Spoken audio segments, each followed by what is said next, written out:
On fait entre 800 000 euros et 1 million de chiffre d'affaires par mois. Je vais essayer d'apporter ma contribution au marché français. Personne ne le fait, mais moi je le fais et ça marche super bien. J'envoie advertorial, listicle, page produit. Je force les clients à lire les trois. Et depuis que je fais ça, je te promets, franchement, RS, ils ont explosé. Et un truc que nous on a testé qui marche bien, c'est en gros tu vends une garantie que en fait ils obtiennent le résultat que tu leur as promis. Si tu leur mets une garantie, ça les rassure déjà et ça te rajoute du profit gratuit. Toi, 100% de tes ads partent de Reddit. Ouais, nous qu'on écrit, ça part toujours de Reddit. Ouais. Je savais même pas que ça existait cet avatar, donc pour vous dire à quel point c'est what the fuck. ROS super bon et là on va scaler. Hein. C'est un truc que moi j'ai mis et je crois qu'on a fait déjà plus de 100 000 $ de marge aussi sur ça. Il y a plus de... Ouais, pareil. Là, ils ont fait 115 millions en 11 mois. Si tu regardes son ads library, full whitelisting. À chaque fois, c'est un autre créateur avec le nom de la marque. Il parle du produit. H24. Nous, on va faire ça. Vous allez dans les groupes Facebook, regardez les commentaires, les posts qui ont eu beaucoup d'interactions et après ça on refait en ads. Ce qu'on faisait, c'est qu'on mettait des faux commentaires de gens qui interagissent sous l'ads, tu vois, comme si c'était un post en fait, et qui introduit ensuite le produit. Nice. Gros banger. Et vous pensez qu'en 2026, ce sera quoi le type de format qui marchera le mieux?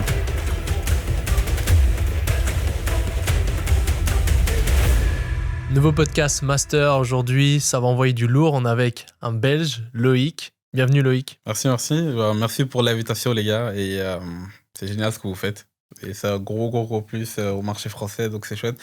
Du coup, moi c'est Loïc, on fait du Facebook Ads, marque Big Five. On fait entre 800 000 euros et 1 million de chiffre d'affaires par mois. Et je vais essayer de faire au mieux d'apporter ma contribution au marché français. Et pourquoi on a invité Loïc? Parce qu'en fait il a un problème, il a une anomalie et on a la même, c'est qu'en fait il partage trop de value. Ouais. Il partage trop de value, il partage full value à Nico, il envoie des looms et en fait nous on adore ces genres de personnes parce que c'est exactement la raison pour laquelle on a fait le podcast, c'est partager trop de value justement, donc on va rentrer assez vite. Qu'est-ce que tu pourrais nous partager que tu as appris récemment, un petit hack, une petite insight qui pourrait être valuable pour ceux qui regardent? Je dirais que la définition de l'avatar, elle est mal comprise. Et si vous faites très bien votre recherche d'avatar, vous allez gagner beaucoup d'argent. Et quand je définis avatar, c'est de vraiment aller en profondeur dans le personnage que vous allez targeter. Je vais donner un exemple. Du coup, moi, ce qui m'a vraiment apporté beaucoup de volume, c'est d'aller vraiment creuser à mort les personnages. Et quand je veux dire ça, c'est que on va prendre un exemple sur le podcast et on gardera le même exemple pour toutes les interventions que je voudrais donner. Parce que je parle beaucoup en exemple, comme ça, ça permet de cristalliser l'information. On va dire que je vois un produit pour une femme de 40 ans pour la perte de cheveux. Moi, je vais aller personnellement sur Reddit et sur mon travail de recherche, je mettrai un terme vague comme hair loss after 40. Et en fait, je ferai la méthode du rabbit hole. Donc, j'irai rechercher de plus en plus de la manière dont cette femme-là va parler ou comment l'audience va définir leurs problèmes au quotidien. Donc, je finirai peut-être par tomber sur Since I've divorced my husband, I've lost my hair and now I'm like in a nester house. Donc, depuis que j'ai divorcé, je perds mes cheveux et maintenant mes enfants ne sont plus à la maison. Et je prendrai que cet avatar-là et tous mes ads seront écrits pour cet avatar-là.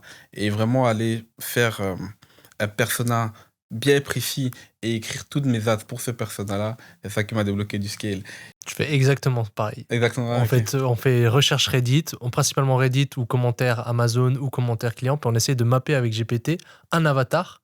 Et ensuite, en fonction de cet avatar-là, on va utiliser des verbatins. Voilà. C'est comment la personne parle et c'est quoi ses désirs et c'est quoi ses problèmes dans l'ordre. Parce qu'en fait, selon l'avatar, il y aura des avatars qui ont des problèmes plus élevés. Peut-être que cet avatar-là, ça sera le stress qui lui fait perdre les cheveux. Donc, en mettant en accent le stress en premier, ça va être plus important. Donc ouais, on fait exactement pareil. Okay, nice. Et vous, sur le copywriting, est-ce que vous avez des frameworks que vous voyez qui convertissent plus pour vous ou est-ce que vous avez testé tout le temps? Par exemple, moi, j'ai remarqué que pour ma niche, le framework PAS convertit le mieux, tu vois. Donc, je sais qu'il va y avoir AIDA et donc c'est PAS beaucoup. Donc, problème, agitation, solution. Problème, agitation, solution, il marche bien aussi en format texte. Sur les longues autocopies, sur advertorial, ça marche bien aussi. Nous, honnêtement, on a plein de frameworks, ça dépend. Et ça dépend aussi après du type de produit. Par exemple, sur des produits comme fashion, des frameworks, c'est que tu mets moins en avant le problème, ça a tout en bien marché. Parce que les gens, pour la fashion, après, ça dépend quel type de fashion, mais des fois, ils ont besoin d'avoir un hook émotionnel. Ouais. Tu vois, d'avoir quelque chose d'émotionnel, un regard d'une femme, un regard d'un homme, et ensuite des fonctionnalités basiques du produit, et là, ça peut vendre. Tandis que si tu fais des fonctionnalités basiques sur un produit de santé, ça va pas marcher. Donc, les frameworks, nous, ça dépend des types de produits. Ok, nice. Mais on revient à l'avatar, parce que c'est très important. Donc, ton tips numéro 1, pour toutes les personnes qui regardent le podcast, enfin, un des tips que tu peux partager, c'est de faire plus de recherches d'avatar. Ouais. Et vraiment définir l'avatar comme quelque chose de. Il faut que ce soit. Ah, ça, c'est ma mère, par exemple. De vraiment dire que, OK, ma mère, elle se réveille à telle heure. Ma mère, elle fait telle chose qu'elle se réveille le matin. Sa journée type ressemble à ça. Et chaque ad que tu écris, parce qu'il faut se dire que ça dépend forcément du marché où les gens vont targeter. On pense souvent que les termes sont très petits, qu'on finit par nicher. Mais c'est pas parce que tu écris une ad pour un avatar bien spécifique qu'un autre avatar ne se sentira pas concerné. Mais tu auras toujours un meilleur retour sur investissement sur tes ads si tu écris une ad pour un type de personne bien particulier. Du coup, chaque ad que tu écris, ça doit être pour un type de personne. Pas partir broad et dire perte de poids, perte de cheveux. Faire une ad pour tout, je pense pas qu'en 2026, c'est la façon de se différencier. 100%. Depuis Andromeda en plus de ça. Ouais. Et quand tu trouves justement ce persona sur Reddit par exemple, comment tu sais que il y a quand même assez de personnes, tu fais des vérifications, tu fais comment pour voir. Je vais vous partager plutôt alors un produit que j'ai lancé récemment et si ça bénéficie à l'audience et quelqu'un le vole, tant mieux. Et du coup, on applique le format du long ad copy là. Et c'est un format, en tout cas, sur ma marque principale. En tout cas, là, on dépense plus de 20 KD avec ce format-là. Donc, c'est un format perso, marche super bien, tu vois. Partons du principe du coup que je veux lancer. Le produit en question, c'est un dentifrice, c'est un complément alimentaire pour améliorer la santé bucco-dentaire. Et nous, on utilise Supplyful. Maintenant, si l'audience a envie de se lancer en complément alimentaire, c'est le fournisseur que nous, on utilise aux US, c'est du white labeling. Et ce complément-là, c'est basé sur le fait qu'aux US, la santé bucco-dentaire, elle coûte super cher, tu vois. Et À cause du US. Ils n'ont pas d'assurance, c'est ils ça. n'ont pas d'assurance, tu vois, ils n'ont pas d'assurance. Et du coup, la première recherche que j'ai été faire pour estimer mon TAM, c'est que moi, je voulais aller targeter l'angle cavitis. Comment on dit cavitis en français? Les caries. Ouais, les carrés. Les caries, d'accord. Et dans ma recherche, du coup, je vais aller simplement sur Reddit et je vais, par exemple, taper cavitis, tu vois. Nico, tu me fais rire, mec. Tu me fais rire. Désolé, les gars, Nico me fait rire. J'irai taper, du coup, le mot-clé cavitis. Et sur cavitis, il va y avoir plein de recherches parce que Reddit, c'est comme un réseau social et il y a des indicateurs de viralité. Donc, sur les subreddits, tu vas voir, des fois, il y a 10 commentaires, 20, 30 interactions. Et du coup, ça, c'est des filtres que moi, je vais utiliser en preset. Parce que Reddit, comme c'est un réseau social, si un headline a fait beaucoup de commentaires, ça veut dire qu'il y a beaucoup de personnes qui soit se retrouvent dans le problème ou dans la solution. Parce que Reddit, en général, ça va être divisé en 3 grandes catégories pour moi. Il va y avoir ceux qui vont parler d'un problème et qui derrière sont unaware, donc ils parleront pas ni d'une solution, juste de comment ça va impacter leur vie. Puis il va y avoir souvent les subcatégories où ils vont parler des solutions et du coup il va y avoir, c'est où du coup il y a le moins de personnes, mais ça reste une audience qui est très éduquée. Et puis il va y avoir ceux qui ont déjà trouvé une solution et qui aident les autres à partager une solution. Du coup, on retourne sur l'exemple Cavitis, comment moi j'ai trouvé l'angle que je suis allé targeter. J'avais vu que sur Cavitis, beaucoup de personnes disaient qu'ils avaient ça, c'est du coup en faisant le rabbit hole. Ils utilisaient la marque Invisalign. Je sais pas si vous connaissez. Non. C'est des retainers. Comment on dit ça en français? Les aligneurs dentaires, là, les trucs transparents. Les gouttières. Les gouttières Il y dentaires. a beaucoup qui font ça là. Ouais, voilà, et c'est un gros terme parce que, en gros, moi, je pars du principe que j'ai envie de vendre une audience qui est prête à acheter parce que je vois pas des produits peu chers. Mon AOV, il est toujours au-dessus de 50 vu que je target les US. Et j'avais vu en fait que l'audience qui utilisait des gouttières, il parlait du fait que ils commençaient à avoir des caries depuis qu'ils ont mis des gouttières. Ah ouais. Et plusieurs personnes revenaient. Et du coup, il y avait un subreddit énorme de Since I started Invisalign, I've got 30 cavities. Depuis que j'ai commencé Invisalign, j'ai 30 caries. D'autres disaient 7, 8, 9, 10. Et du coup, j'ai compris qu'en fait, c'était une audience, encore une fois, dans le même principe que ce que j'ai partagé à Mathéo.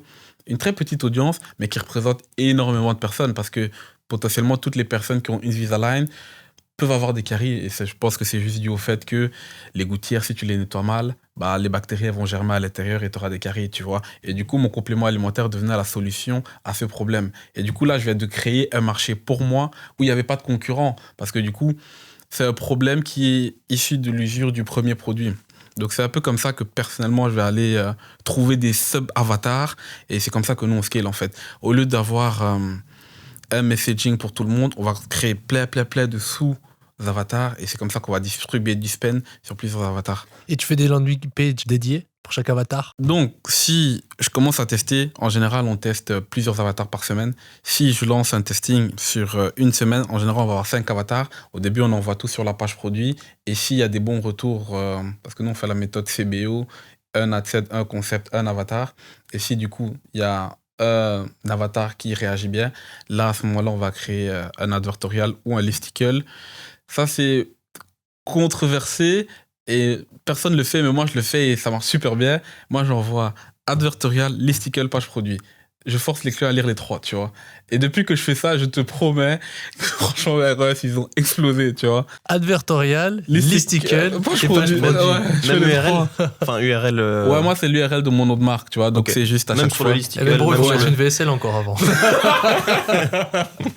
Non, super bien, tu vois. Est-ce que c'est dû au format long form? Comme je t'ai dit, maintenant, on dépense beaucoup sur le long form ad copy, là. Hmm.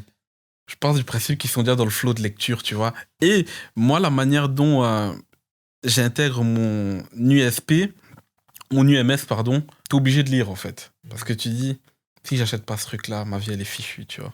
Donc, je pense que c'est ça qui pousse aussi à la lecture. Donc, ça marche si tu fais bien ton travail de recherche. Parce que sinon, c'est plein d'ad spend que tu dépenses. Mais c'est intéressant, c'est-à-dire qu'en fait, peut-être Meta te trouve des acheteurs qui sont prêts à passer beaucoup de temps. Ouais. Et ils vont te lire, et ceux qui rajoutent au panier et qui n'achètent pas, tu leur fais juste un message, vous avez perdu XXR à lire chez nous. C'est dommage. Ok, c'est ultra intéressant. On n'a jamais testé ça, et je pense que tu fais un advertorial, comme tu me l'as dit avant, type docteur ou type histoire, Personal story, ouais. personal story, Donc- à la première personne ou troisième personne. Donc, en général, moi, je commence toujours par l'advertorial docteur parce que du coup, authority figure, ça convertira toujours mieux d'avoir une figure d'autorité sur l'advertorial. Mais considérons, on a quitté la phase de test et que j'ai envoyé le trafic vers la page produit. Il y a un angle et un avatar qui a bien répondu. Je vais A/B tester sur la 3e, 4e semaine avec une application qui s'appelle Shoplift. Je sais pas si vous utilisez ça, vous. Oui, intelligence, nous. Moi, je trouve que Shoplift, il est un tout petit peu mieux parce que d'ailleurs, il coûte moins cher. Et surtout que t'as pas besoin... Je sais pas si sur Intelligence, t'as besoin de changer les URL, tu vois. T'as besoin de changer les URL sur Meta quand tu fais l'A/B test ou pas? Ça dépend quel type de test. Ok. Non, sur Meta, tu changes aucun URL. Ah, donc ça C'est fait sur directement... Intelligence que ça fait la la redirection. redirection. Moi, j'aime bien Shoplift. Je trouve que c'est moins cher et je pense que c'est exactement la même chose, tu C'est vois. bien aussi. Je pense que et ça, c'est super bien. Et du coup, sur la 2e semaine ou la X semaine, par rapport aux résultats, tout le monde aura des résultats différents. Mais nous, là, on va commencer à changer les headlines. Mhm. Et j'ai vu que juste en changeant de headline, des fois, certains advertoriaux qui n'étaient pas rentables, ils deviennent super, super, super rentables. Donc, pour l'instant, on ne change pas le copy.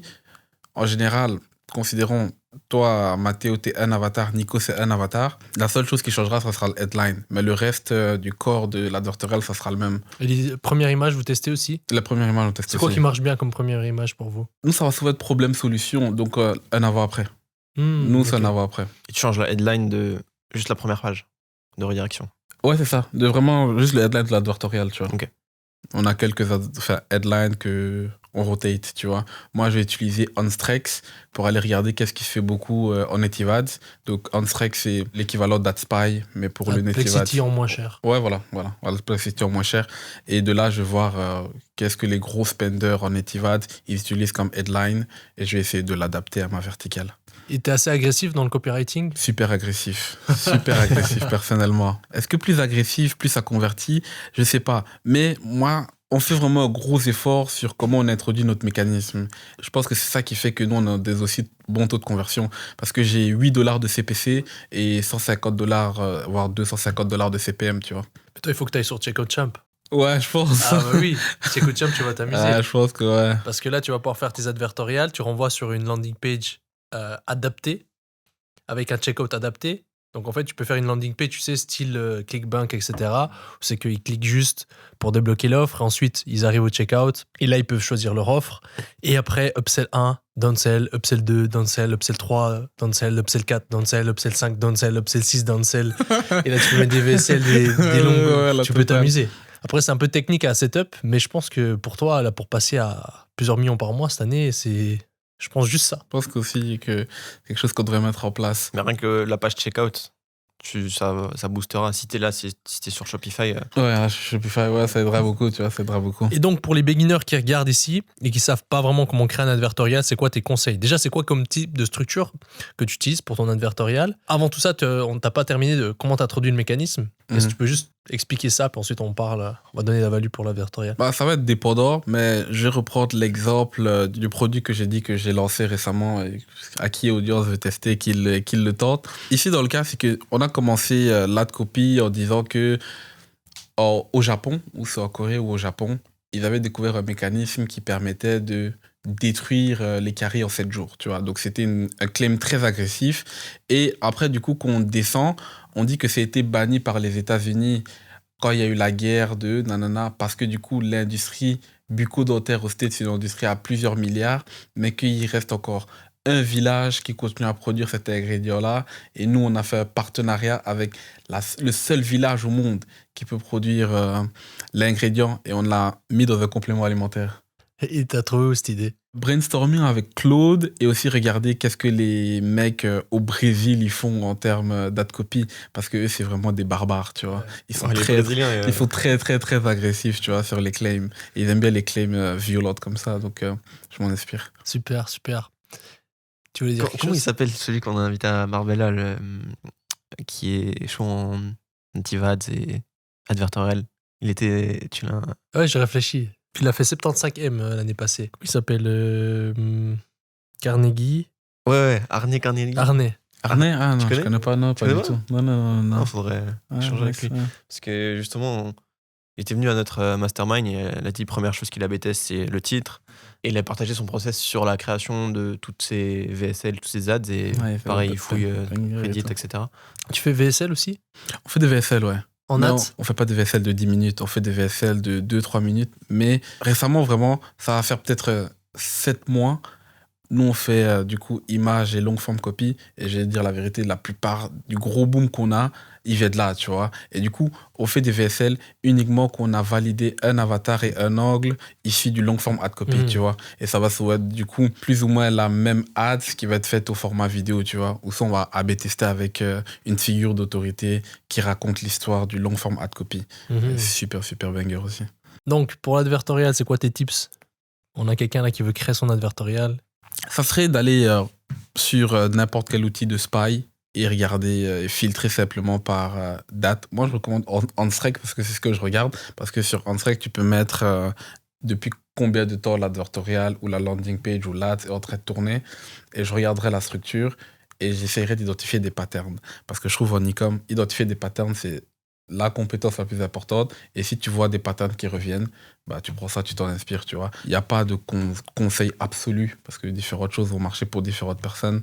Mais en général, personnellement, authority figure, c'est ce docteur a découvert quelque chose qui pourrait claim derrière. Donc, votre bénéfice ou votre avantage est juste face à la concurrence derrière. Ouais, c'est ce que je recommanderais. Il n'y a pas de... Donc, déjà, regarder au niveau des structures d'advertorial. Ce qui se fait, ouais. Choisir des structures. Et ensuite, au niveau de la copie, peut-être partir sur des frameworks déjà prouvés. Prouvé, ouais. Puis après, simplement rentrer ton avatar. Ouais, voilà, ce que t'as derrière. besoin. Ouais. Moi, je regarde beaucoup ce que fait... je sais pas si vous connaissez Happy Mammoth. Je pense que vous devez connaître. Déjà, ouais. Happy Mammoth. Je regarde aussi North Organic. Ils sont très, très forts aussi. On regarde aussi qui? Froya. Je connais pas Froya. Froya, c'est une marque de beauté. C'est aussi le même owner que North Organic aussi. On regarde aussi beaucoup Primal Queen. Ouais. Primal Queen, ils sont forts. Ils sont excellents. Hein. Ils sont excellents, surtout dans leur UGC IA, comment il est structuré et tout. C'est super, super qualitatif. Et après, c'est tout. Et après, j'ai quelques marques de personnes de Twitter que je connais leurs marques. Du coup, je spy un peu des fois sur ce qu'ils font. Et ensuite, tu renvoies sur un listicle. Ouais. Après, moi, je renvoie sur un listicle après l'advertorial. Et ton listicle, c'est quoi tes conseils pour le listicle? Je suis toujours orienté, fait partie émotionnelle. Donc, je sais pas, emotional oriented. Je sais pas comment on dit en français. Ouais, orienté émotionnellement. Sur des tu vois. bénéfices émotionnels. Ça sera des bénéfices émotionnels, toujours, ouais, toujours. Mais ce que je veux dire, c'est qu'il va plus être parlé au niveau des solutions ou toujours au niveau de problèmes ou au niveau du produit? Non, maintenant, on rentre dans la solution parce que du coup, Okay. ils deviennent product aware et most aware. Là, du coup, c'est vendre. Mais du coup, rattaché quand même au fait que si vous achetez pas mon produit, vous n'allez pas résoudre votre problème. Mais ça sera du coup basé toujours uniquement sur mon produit. Donc, on reparle sur l'exemple du complément alimentaire pour la santé bucco-dentaire. L'ingrédient, on va l'appeler l'hydroxyapatite. L'hydroxyapatite qui a été sourcée dans ce village-ci est le seul à pouvoir détruire les caries en 7 jours. Et du coup, c'est comme ça que je structurais bénéfice 1, par exemple. Bénéfice 2, ça serait, il a été miné dans sa forme la plus pure par des personnes artisanales pour vous donner le plus de bénéfices, vous apporter blancheur et meilleure haleine. Je continuerai à tabasser du coup les bénéfices émotionnels, mais toujours à apporter un rapport avec mon produit. Ok, donc tu discrédites pas les autres solutions. Là, c'est vraiment ton produit. Non. Les 5 raisons pour lesquelles il faut. Voilà, c'est ça, acheter mon produit. Ouais, je discrédite les autres dans l'advertorial. Ok. Dans l'advertorial. Puis après, ça renvoie sur ta fiche produit. Moi, ce que j'ai fait, c'est que le listicle, il est fusionné avec la page produit. Donc, ils refont pas un autre clic pour aller sur la page produit. Donc, listicle, il est en haut et la page produit, elle est juste en bas. Donc, quand ils ont fini de consommer le listicle, ils peuvent juste ajouter au panier et payer. Ok, intéressant. Ok, donc ils ont pas quand même 3 pages. Non. Et ils t'ab testent au bout de combien de temps une nouvelle page? Ça dépend des performances. Si les performances sont bonnes, je préfère prendre du temps à trouver de nouveaux avatars. Et si je vois qu'il y a des déclin des performances, ça dépendra de l'essoufflage de mes publicités, tu vois. Ok, t'as dit Big Four, donc tu fais pas d'autres marchés avec ça? Non, Ok. Moi, pour l'instant, je fais pas d'autres marchés. J'ai commencé US et Big Four, on fait depuis 2 semaines. Ok. Sinon, c'était full US.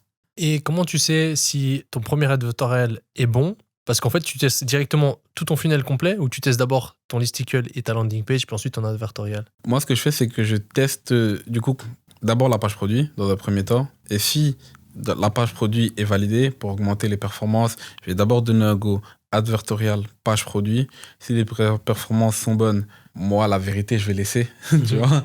Et si je vois que c'est pas bon, je rajouterai advertorial listicle page produit. Et si c'est pas bon, je donnerai peut-être go ads, listicle, page produit.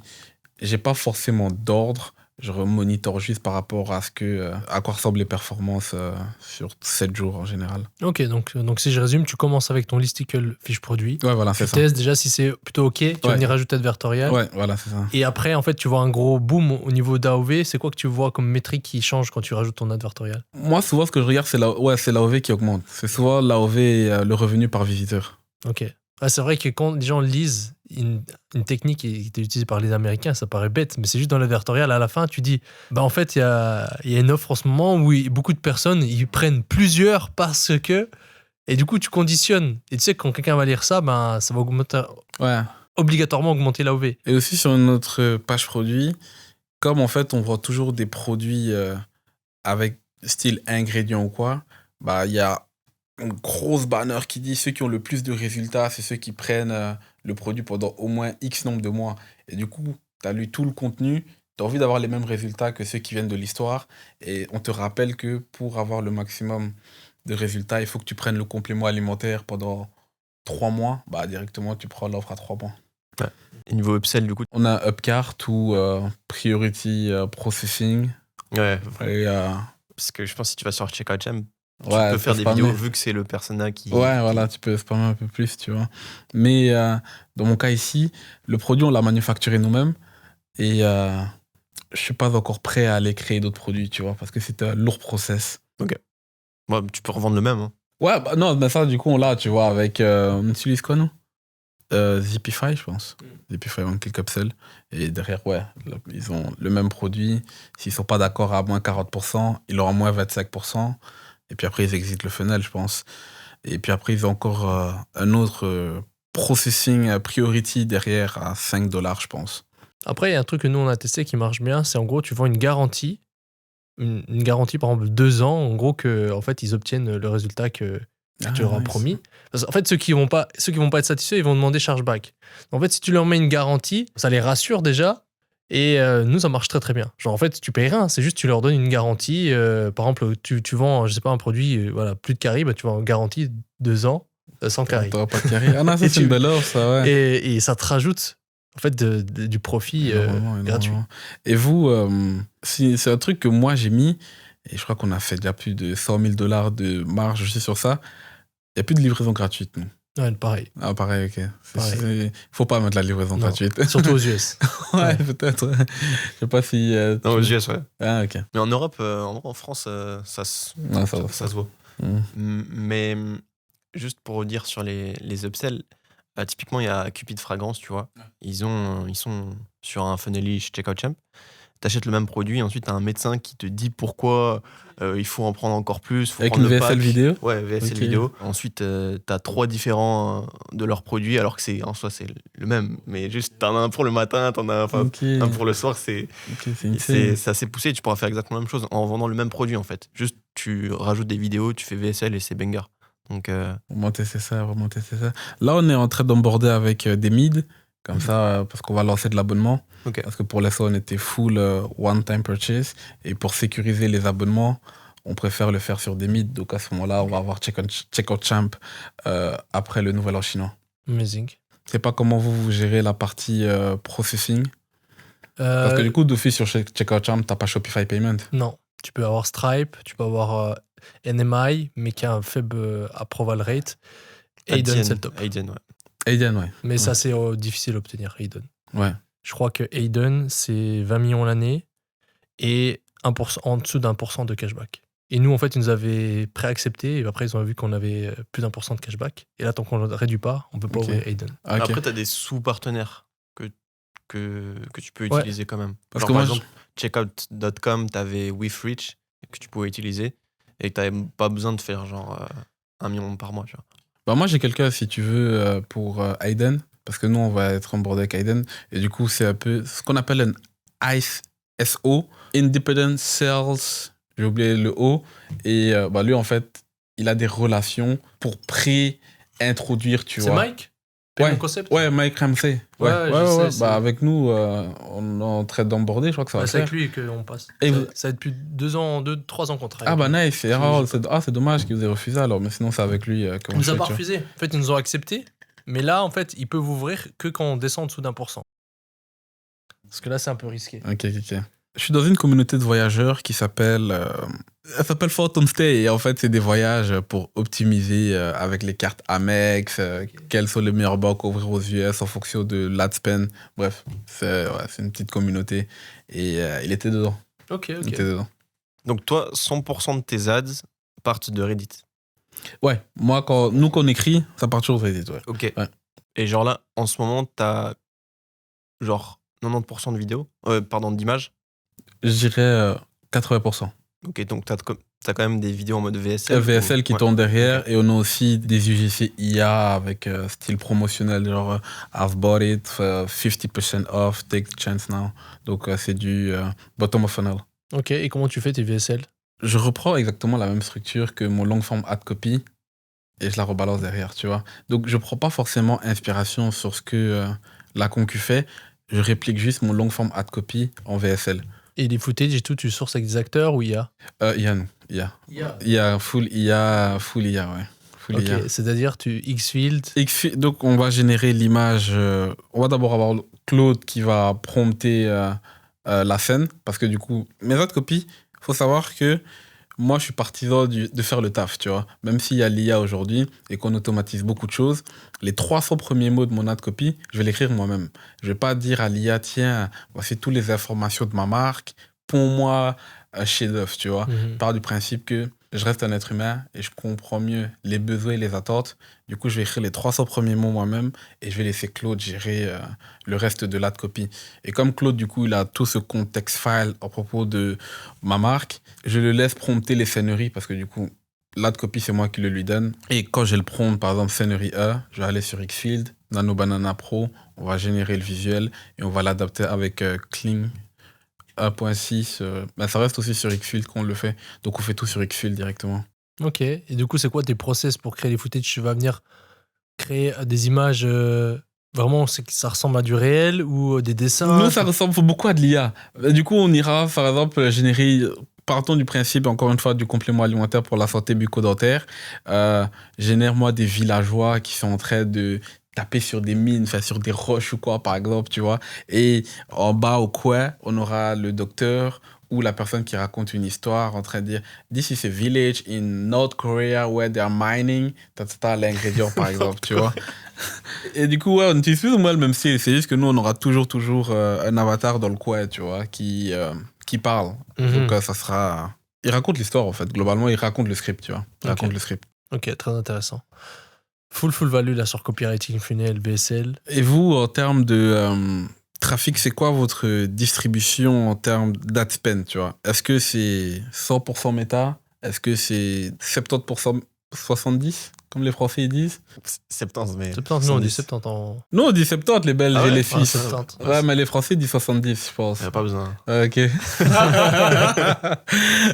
C'est quoi, du coup, votre distribution de médias? Alors, en 2025, c'était sur du 60% méta, 40% uploading. Ensuite, on avait un peu TikTok. On a commencé Snap un petit peu. Snap, ça prend bien. Et là, j'aimerais. D'ailleurs, s'il y a des experts Snap, experts TikTok, experts Pinterest, ça serait intéressant qu'on brainstorm parce qu'on aimerait partager cette value à notre school. Parce que pour l'instant, c'est pas des données que j'ai encore. Et on cherche vraiment des experts. Ok, c'est des gros spends. Faris, il avait beaucoup spend ou. Enfin, oui, mais à l'époque, mais Snap, ça a beaucoup changé. Snap, maintenant, Ok. ça a beaucoup changé, par exemple. Et j'aimerais vraiment un expert actuel qui peut se partager de la value et en même temps nous apprendre à nous. Et majoritairement, donc Meta, Applevin, Google. Et après, email. Mais du coup, c'est pas. Toi, tu parlais de canaux payants. Hein. Canaux payants, ouais. C'est à peu près tout. Après, on va ouvrir d'autres canaux. Il y a plein de canaux qu'on peut tester comme Bing, Push. Ouais. Mais pour l'instant, c'est ça. C'est la même chose. Et là, surtout, TikTok Shop, je commence Ah, ok, maintenant, super. enfin. Super. Parce que US alors? Ouais, US, mais c'était long les process. Ouais, ok, ouais. C'est très long parce que tu as besoin. Société US, ok, très facile à faire, mais en fait, tu as besoin d'un représentant US. Et ton représentant US, pour que tu tiennes sur le long terme, il faut qu'il ne fasse pas ça avec n'importe qui d'autre. Parce que si ton représentant US, comme on peut en trouver sur Fiverr à 300, 400 $, ben, il ouvre un TikTok Shop ou une société avec un autre pour qu'il fasse du TikTok Shop. Si lui se fait bannir, tu te fais bannir. Tu vois. Donc, j'ai dû. Là, j'ai fait chez un Suisse ultra pro qui a des contacts aux US, qui fait que pour lui et qui a jamais fait ça et qui le fait du coup pour nous et qu'on l'a fait. Du coup, enfin, j'ai accès à TikTok super. Shop. Et du coup, ça va être quoi la stratégie de lancement? Beaucoup de gifting? Ouais, gifting, full gifting. Surtout que le produit là, on a sold out, l'avait un en Europe Mhm. et là, on en avait deux qui amélioraient selon les feedbacks. Et la strat, c'est gifting, DM, tous ceux qui font des bons résultats sur Calodata ou Fastmost. En gros, tu peux voir les 30 derniers jours, combien de GMV ils ont fait, combien de ventes. Et on va envoyer des DM tous les jours au top, ceux qui font les best résultats. Pas forcément les plus grands créateurs, mais ceux qui génèrent le plus. Ok, nice. Et on va full DM ceux-là. J'ai la strat qu'on... Mhm. Et le but, c'est d'être rentable sur TikTok Shop ou de dépendre du spillover qu'il y aura sur Les votre deux. Shopify Les deux. et Amazon? Les deux. Vraiment les Les deux? Ah, ok, Les deux. nice. Ok. On a une strat gifting, être rentable sur TikTok Shop, mais on a aussi la strat avec funnel ultra long avec Checkout Shop. Donc c'est un peu les deux. Ok, super. Ok, nice. Ok, nice. D'ailleurs, je vais utiliser l'IA que j'ai déjà mentionné sur le podcast avec Hugo de Flytex, qui s'appelle EK AI. Hudson utilise la même. Ça te permet de DM avec l'IA en illimité, Ah, super. suivant les critères que tu mets. Et puis Ah, c'est chouette. meilleur. Chouette. Et du coup, parce que du coup, c'est un bottleneck que moi j'ai. Google, vous faites in-house ou c'est délégué à une agence? Nous, on a une petite agence là, mais on est en train de faire in-house. D'accord, Parce ok. que les agences, c'est toujours le même truc. Souvent, elles ont des bonus à la performance et elles veulent pas spend autant qu'un gars in-house. En fait, s'ils prennent peu de risques, et nous, on veut qu'ils prennent des risques, ils spendent. Ok. Et ils sont trop light. Et du coup, je sais pas si tu as un peu un overview de ton funnel Google. En termes d'acquisition, est-ce qu'ils font que du brand protection, donc campagne de branding, ou est-ce qu'ils vont chercher du trafic froid? Et s'ils vont chercher du trafic froid, est-ce que tu sais un peu les stratégies qu'ils ont en Ça, place? c'est banger. ou Trafic pas? froid, advertorial. Parce que moi, du coup, là, j'ai onboardé une agence. Ils sont chers, mais les résultats sont très bons, tu vois. Et je pense que pour du Q3, on va dépenser plus sur Google que sur Facebook, tu vois. C'est qui l'agence? C'est Nate sur Vist Media, je pense, c'est ça. Ah le ouais, nom. Il est sur Twitter, lui. C'est Nate, ouais. Il y a plusieurs personnes en parlent. Très bon. Combien tu ça vois. coûte? Donc, l'onboarding, c'est 4000, mais après, tu payes 2,5K par mois et 5% d'ad spend. Nous, on paye pareil, mais plus après. Ah ouais, non, c'est dingue. Et du coup, les 4000, bah, c'est pour filtrer, tu vois. Et du coup, tu payes pas pendant 2 mois. Ça couvre les 2 premiers mois et après, tu payes 2,5K. Ce que je trouve pas cher, Et tu ils vois. spendent bien, là? Bah là, ça commence à bien partir, tu vois. Je crois qu'on dépense $600 par jour, alors qu'avant, on dépensait que sur du brand protection, tu vois. Et il m'a surtout montré des vraies stratégies d'acquisition, tu vois. Je connaissais un peu Google, mais je savais pas qu'on pouvait pousser autant de trucs, tu vois. Ok, Et ok. ça vaut la peine. Bah C'est nous, pour ça ils que je ils pars. poussent, mais le truc, en fait, c'est qu'on a pour un bonus, on donne un bonus à performance. Puis en fait, on avait défini un ROS cible. Et il y a du trafic, il y a du search, il y a du branding qui tourne, c'est qu'on a des bons ROS. Puis en fait, en call, les ROS sont plus bas. Donc en fait, il veut pas pousser trop de spend pour quand même garder son bonus. Ok, d'accord, ok, ouais. Il n'y a pas d'incentive. Voilà. Et mais pour moi, il y a vraiment un énorme potentiel sur Google, surtout quand on connaît des gars qui spendent du 40-60 KD sur Google, YouTube et Demande Gem only. Et c'est que maintenant, ça va être un même game que sur Meta, c'est des créas. Donc Google, pour moi, on est en train de mettre plus de focus. C'est pour ça que là, on veut recruter in-house pour avoir moins un tueur puis aller en profondeur. Parce que je sais pas si tu connais Performance Max. Ouais, je Ryan, connais. Ouais, bah, il dépense 500K par jour sur Ouais. Google. Ouais, on l'a rencontré. Enfin, il était au mastermind de Ah, bah Fedotoff, nice. Ouais, il dépense beaucoup, il est tu chaud, vois. Il est très très fort, tu vois. C'est un drôle de personnage. Il a toujours ses lunettes. Ouais. c'est ouf. Quand tu spends autant sur Google, aussi, t'es bien en crédit. Ils ont des crédits, mais Ouais, je pense aussi, ouais, je pense. je vois des mois, ils ont genre 500K, 1 million de crédits De gratuits. balance, ouais, de nana gratuit, ouais. Google, ils sont très généreux. Et c'est quoi ces secrets? Moi, j'ai pas accès à ces secrets. Il a un groupe Discord qu'il avait créé il y a peut-être 2 ans, je pense, tu vois. Et du coup, on est quelques personnes dedans. De temps en temps, il partage des astuces, mais il donnera pas toute sa stratégie. Mais il avait partagé un truc récemment que lui, il faisait beaucoup de... Je vais prendre un exemple, ça sera plus parlant, tu vois, même pour le podcast. Considérons, tu vois, des poussettes. Et du coup, l'une des recherches phares, parce que c'est une audience très aware, parce que les poussettes sont là depuis très longtemps, beaucoup de gens vont chercher top 5 des meilleures poussettes pour offre de 5 ans, tu vois. Et du coup, lui, il va avoir un top 5 comparison sur ce mot-clé de recherche-là. Et du coup, ça sera un mot-clé de recherche avec beaucoup de trafic et il va se positionner là-dessus.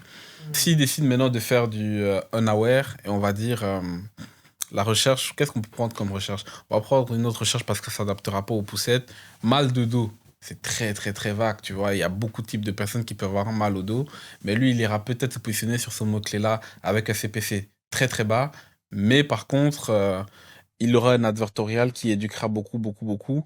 Et il essaiera de filtrer avec... comment ça s'appelle ça? Sur Google. Enfin, non, sur Clavio, tu peux avoir ton pop-up là. Tu vois, ton pop-up ou pourquoi vous venez aujourd'hui. Et du coup, il verra par rapport au mot-clé qu'est-ce qu'il convertit et il ira sur d'autres. Donc, il fera le rabbit hole method, tu vois. Il cherchera des mots-clés de plus en plus performants, mais qui restent très unaware et il l'éduquera avec un advertorial, tu vois. Donc, on va dire, par exemple, pour un exemple bien concret, j'ai mal au dos, j'ai plus de 40 ans, j'ai travaillé 40 ans dans le bâtiment. Maintenant, sur un mot-clé comme ça, il n'y aura pas de recherche. Mais pour te donner une idée de ce qu'il fait, sur ce mot-clé-là, il ira faire un bid très compétitif pour éduquer sur l'advertorial et convertir derrière, tu vois. Il a dit que lui, ça, c'est super, super puissant. Pour la recherche de concurrents pour le YouTube, il utilise Vitao. Donc, c'est l'équivalent de AdSpy, mais pour YouTube. Et c'est ça que... C'est ce qu'il était OK de partager, tu vois. Et c'est ça qu'on a eu sur le call avec le co-founder de Vist. Il est sur Dubaï? Non. Mais il bouge beaucoup. Il bouge beaucoup. Ouais. Je sais qu'il était sur Dubaï, mais maintenant, je sais pas si... Je crois qu'il est en Amérique, là, récemment. Enfin, il est américain, je pense, tu vois. Mais il vient à tous les masterminds de Fedotoff, je crois. Parce qu'il récupère des clients comme ça aussi. Parce qu'il Il a l'agence, aide. ouais. Je crois qu'il a aussi une agence. Ouais. Maintenant, je sais pas si l'agence se tourne Plus, il a toujours, encore, mais il a une agence, ouais. Mais du coup, ouais, Google, super, super puissant et ça nous libère un peu de la tyrannie de méta, tu vois. Ouais. Mais Victor, justement, il a fait un nouveau module dans le school. Banger. Ultra banger. Et il a dit 2026, c'est une des strats advertoriales Ouais. banger. Ouais, Nice. ouais, c'est. Parce que ça change. En fait, aucun concurrent de base fait ça. Ouais. Si tu vends un supplément, c'est Gucci, tu vois. Ouais, T'es le seul à faire ça. La personne, elle met ses pain points qui sont similaires que Reddit. C'est le seul à avoir exactement la phrase qu'il recherchait. Vous faites déjà des quiz funnels, vous, ou pas encore?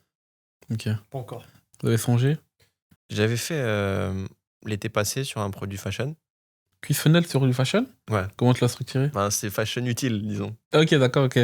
Mais il est assez court. C'est juste combien tu pèses, etc. Ouais, tu ok. vois, c'est des trucs comme ça. Et ensuite, ça redirigé sur ce que pensait le client, quelque chose de personnalisé, mais c'était la même LP que pour toi. D'accord, ok. Mais sinon, j'ai pas poussé le.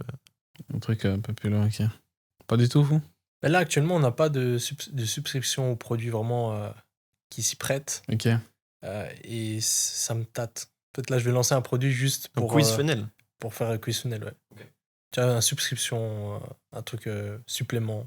Bah. Je voulais dire, on n'a pas, pas de en subscription, on a, mais j'aimerais un truc type, c'est qu'on vraiment le quiz funnel, c'est parfait pour ça. Ok, d'accord, ok. C'est que tu as différents avatars, c'est que tu as différents pain points, et en fait, tu leur poses des questions. En fait, tu leur fais comme un diagnostic sur ce qu'ils ont, et puis après, tu leur proposes la solution par rapport à leur diagnostic. Ouais, en fait, ils s'auto-diagnostiquent. C'est ça qui est très, très puissant avec le quiz, tu vois. Ouais, c'est que tu te positionnes. Quand tu demandes un diagnostic, c'est prouvé.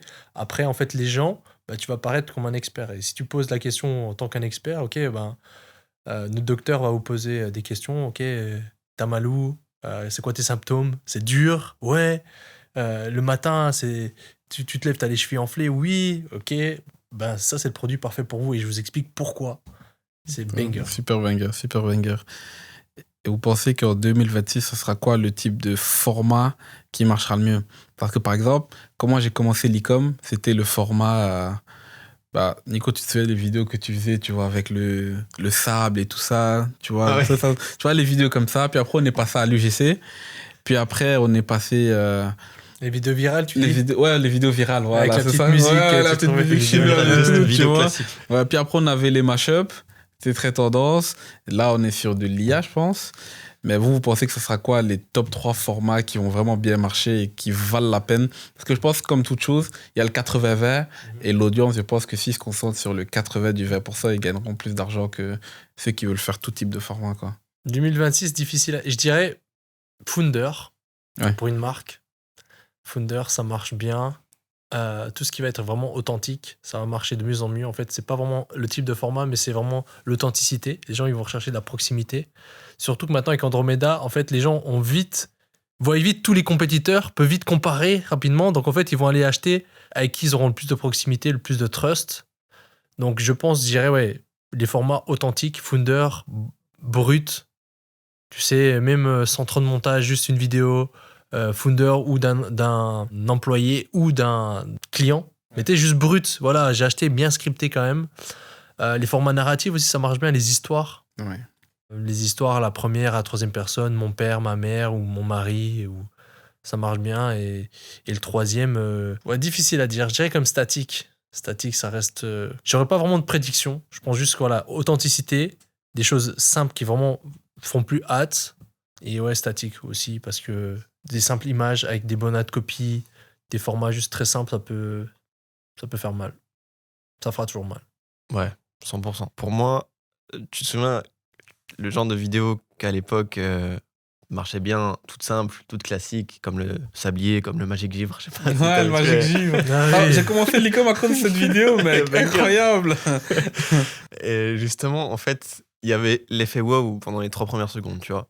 Moi, je pense que si tu as un produit qui fait l'effet wow au créateur auquel tu fais du gifting, tu as tout gagné. Parce que tu as l'effet cumulé de toutes ces personnes que t'envoies le produit et tu auras des créatives banger pour sûr à 100%. Si tu as ça plus un produit de qualité et simplement matraquer, leverage à 500% ce co-publicité.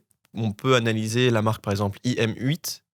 Là, ils ont fait 115 millions en 11 mois. Et si tu regardes son ads library, full whitelisting, full petit influx, grand influx, t'as la marque tout le temps avec le nom d'une personne. Et là, je suis allé sur leur site, je me fais retargeter. C'est que, à chaque fois, c'est un autre influx, un autre micro-influenceur, un autre acteur, ou c'est même pas besoin d'être un influenceur, c'est juste un créateur. À chaque fois, c'est un autre créateur avec le nom de la marque, il parle du produit. À chaque fois, c'est ça, H24. Et nous, on va faire ça. En fait, on est en train de le faire. Et on le voit aussi sur tous les logiciels de spy, c'est le truc à faire. Et aussi, Confort, il fait ça. Donc, pour moi, c'est ça. Ok, nice. Ok, super. Et après, ça dépend de ton produit, tu vois, parce que je pense que tu scales avec beaucoup d'advertorial. Moi, je dirais le format Founder. Après, maintenant, je sais pas c'est quoi votre point de vue dessus, mais nous, on a des créas Founder, du coup, toujours avec cette même idéologie de long form ad copy. Et en fait, nous, on le fake. Donc, s'ils décident demain d'avoir mon UMS pour une audience type noir, je vais créer ma page Facebook avec un profil de docteur noir. Si je veux que ce soit hispanique, et du coup, en fait, on a plein de créa founders, mais on a 100 000 founders, par exemple, tu vois. Et j'ai pas l'impression que ça heurte la brand reputation. Donc, moi, le format founder, je suis très bullish dessus. En termes de... Tu penses si c'est ultra long terme, tu veux revendre et tout, ça passe quand même ou c'est en Non, mode... sur du long terme, c'est cramé. Bon, Tu penses? Ouais, bien je pense que sûr. c'est cramé. Moi, je pense que ça dépend. On peut rebrander parce qu'il y a plein de marques qui nous ont montré que le rebranding marchait bien. Et Bien sûr, bien sûr. Mais je pense si tu as 5 founders différents, peut-être un peu compliqué, tu peux dire co-founder ou founder, ça Ouais. passe. Mais t'as dit 100 000, c'est 100 000 founders? Non, je donne un exemple bateau, tu vois. Tu peux Non, mais- avoir. Ok. Non, mais t'as dit 100 000... Non, mais on a plusieurs founders, quoi. C'était façon de dire Ok, que ok. en fonction de l'avatar et l'ICP, on aura. Non, mais je veux dire, t'en as genre... On en a beaucoup, tu vois. Enfin, 6, 5. Ah, tu ok, vois. Ouais. Peut-être c'est une façon des Belges de parler, tu vois, mais c'est des hyperboles, on va les appeler comme ça, tu vois. Et du coup, founder, deuxième. Founder, en termes de médias, moi, je dirais statique. Parce que je trouve qu'on est dans une ère où les gens veulent être instruits. Et du coup, les statiques où tu vas éduquer, ou même les vidéos long format où tu éduques, et on le voit, c'est pour ça que la VSL marche aussi bien, tu vois. Et j'ai l'impression que peu importe maintenant l'âge de l'audience, les gens, ils lisent, ils veulent s'éduquer. Et on le voit même avec X, ouais, voilà, avec les articles. Il y a vraiment beaucoup d'impressions. Et ça, j'ai regardé, c'est peu importe la niche. Donc, le format, en tout cas, éducationnel, peu importe comment tu vas le faire, je pense qu'il va bien marcher. Et le RAW, tu l'as défini tantôt, parce que j'ai aussi vu beaucoup de créateurs qui dépensaient beaucoup. Et même nous, qu'on refait avec de l'IA, on fait pas beaucoup de montage. C'est répéter le script, en fait, mais c'est fait comme le script, il est structuré à que ce soit du point de vue de l'ICP et de sa douleur, bah, c'est très authentique, tu vois. Et c'est les 3 formats que nous, on va rester dessus, tu vois. Statique, Founder et RAW. On fera pas du GC super complexe. UGC IA et on continuera avec offer-based vidéo là pour le retargeting. Super. Et là, admettons, t'es en train de spend 30... t'es en train de spend comme tu spend. Tu veux créer une nouvelle ads banger. T'as déjà fait pas mal de recherches sur Reddit. C'est quoi ton process pour faire une nouvelle? Tu te bases sur ce qui est winner et tu tweaks comment pour faire la recherche sur Reddit. Je sais pas si c'est clair. Si j'ai bien compris, j'ai dit un concept gagnant et j'ai envie de le répliquer pour une nouvelle audience. Ok, bah en fait, j'irais juste retrouver encore une fois un nouvel avatar à aller cibler. On va reprendre l'exemple du complément alimentaire pour la santé bucco-dentaire. Si ici on avait trouvé l'audience Invisalign, maintenant on ira chercher par exemple quelqu'un qui n'a jamais eu de carie de sa vie et soudainement il a eu des caries. Ça peut être pour diverses raisons, il a commencé à manger du sucre, ou quelqu'un qui... C'est même encore mieux ça. Quelqu'un qui a eu des parents maltraitants dans son enfance et du coup ses parents n'ont pas pris soin de sa santé bucco-dentaire. Et c'est l'audience parfaite, tu vois, parce qu'il s'en veut maintenant en tant qu'adulte, il a honte, il n'ose pas sourire, et du coup, j'irai target.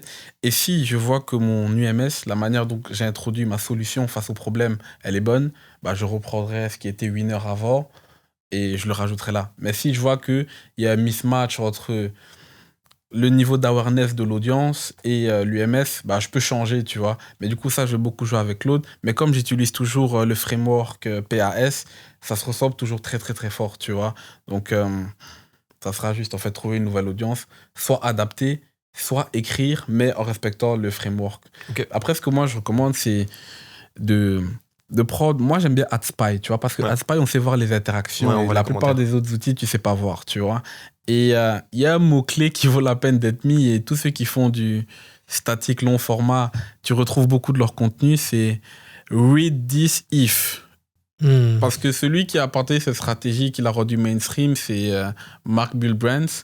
Et du coup, tout le monde le copie, tu vois. Et comme le dropshipper moyen réfléchit pas, bah en fait, il doxe toutes leurs ads, tu vois. Et du coup, moi, je ferais comme ça. Et du coup, vu qu'on avait 4 spies, on sait voir les interactions, je regarderais qu'est-ce qui se fait. Et dans un premier temps, c'est juste copier-coller leur framework, tu vois. Après, sur TrendTrack, tu peux aussi sélectionner par longueur de l'ad copy. Ok, ça j'avais vu ça, ouais. Ça, c'est balèze, banger. ça aussi c'est balèze, tu vois. Mais j'ai des contre-exemples, parce que c'est ça le piège avec cette stratégie-là, où dans des cas, bah, plus long veut pas dire mieux, tu vois. Il y a la marque, je sais pas si vous connaissez Beauty Sleep Club, ils font 1 million par mois avec la stratégie, et ils ont des ad copy très courts, tu vois. Très courts, et je connais pas mal de stores de personnes que j'aide gratuitement, qui font très long, mais ça marche pas, tu vois. Donc, ça va vraiment dépendre aussi de ton audience. Si je peux donner un conseil à l'audience, pour essayer que cette stratégie-ci, Ça peut être très simple, encore une fois, de copier-coller ce que l'IA va te donner, tu vois. Mais je trouve que c'est le moyen de pas avoir de scale ou avoir une renta très, très, très moyenne. Faites le travail de recherche sur Reddit et quitte même à copier-coller comment l'audience va décrire sa douleur dans la première partie de votre headline, de votre ad copy, c'est super, super banger, tu vois. Donc, si quelqu'un dit pendant plus de 10 ans, j'ai pas été chez le dentiste et je le regrette amèrement, copie-colle ça. Parce que Reddit, ça reste un réseau social, encore une fois. Et s'il y a des marqueurs de viralité, ça veut dire qu'il y a beaucoup de personnes qui raisonnent. Donc, la meilleure chose à faire, c'est copier-coller la raison pour laquelle les personnes y raisonnent. Donc, voilà. Moi, je suis d'accord avec ça. Pour moi, maintenant, le game, c'est de donner un maximum de data à GPT ou Claude. C'est-à-dire, tu donnes toute la data à Reddit, etc. Ensuite, tu prends un framework qui est prouvé, c'est-à-dire un style de texte déjà écrit, et tu vas lui dire, OK, tu gardes la même structure du texte et tu vas reprendre les mêmes mots, tout ce que tu vois, les mêmes mots, et tu adaptes. Ensuite, il te prend un truc et ensuite, tu le revois manuellement. Et après, tu revois chaque ligne et tu brainstorm avec lui. Et là, tu es sûr que c'est la bonne. Ah non, là, tu pourrais dire ça, comme le client XXX. Et ensuite, c'est vraiment, je pense, comme tu as dit, enfin, selon moi, c'est du manuel, chaque ligne, pour être sûr que tout est OK. Parce que les gens, en fait, ils bâclent le travail, ils oublient que les gens, quand ils lisent, bah, s'il y a un truc qui est incohérent, bah, ils arrêtent. Donc, c'est important que tout soit bon du début à la fin. Donc, voilà, pour donner des conseils. Après, je ne considère pas expert copywriter, mais c'est la base. Ok, nice. Vous faites des lectures, vous, des fois, sur des livres de copywriting ou pas du tout? J'aimerais bien me rafraîchir et vraiment repasser un niveau au-dessus sur le copywriting. C'est pas le levier numéro 1 que j'ai actuellement. Là, j'ai des leviers comme équipe, management, finance. C'est le levier numéro 1 actuellement sur le business. Tu vois, recruter un top copywriter, par exemple, ça pourrait me rapporter plus que me pencher moi. Mais ça m'intéresse. Donc, en fait, je vais le faire, mais plus tard dans l'année. Mais sinon, ouais, lire les livres et écrire. En fait, toujours écrire des copies. Moi, j'écris toujours. Et ça, c'est le truc numéro 1. Parce que t'écris en direct, t'as des feedbacks et il n'y a rien de mieux, en fait, pour apprendre. Toi, tu dirais quoi? Bah, moi, je suis encore très dans l'opérationnel. Et du coup, moi, les copies, j'écris moi-même. Toutes les ads, je les écris moi-même, tu vois. Et j'ai vraiment passé un niveau en copywriting quand j'ai commencé à lire. Donc, le classique Breakthrough Advertising. Mais sinon, le livre qui m'a beaucoup impacté, c'est Cashvertising et Great Leads. Et ces deux livres-là, ils sont super bangers, tu vois. Parce que ça s'applique même au VSL. Le lead, c'est souvent le lead qui fait que le client reste ou pas sur ta VSL ou s'il lise ton copy, tu vois. Et si le lead n'est pas bon, bah en fait, tu l'as hooké, mais il s'en fout du reste, tu vois. Et ça, du coup, c'est des principes que Cashvertising et Great Leads m'ont bien appris. Et donc, je trouve que... Peu de personnes en parlent du lead, justement. Moi, j'en parlais un peu dans mes vidéos. Est-ce que tu pourrais donner des conseils sur ce qu'est-un bon lead pour une vidéo courte et une vidéo longue? Donc, en gros, on a le hook. Ouais. Et après, on a le lead, qu'on appelle ça. C'est ce qui est après le hook. Si tu me dis si je résume bien, en fait, ça va permettre de garder la personne jusqu'à la fin de la vidéo, de targeter aussi. En fait, le hook, mécaniquement, elle va se poser une question. On va dire, OK, qu'est-ce que c'est? Et ensuite, le lead, elle va se dire, est-ce que c'est pour moi? Puis là, on doit lui faire répondre, oui, c'est pour toi. Et regarde, tu dois regarder jusqu'à la fin, quoi.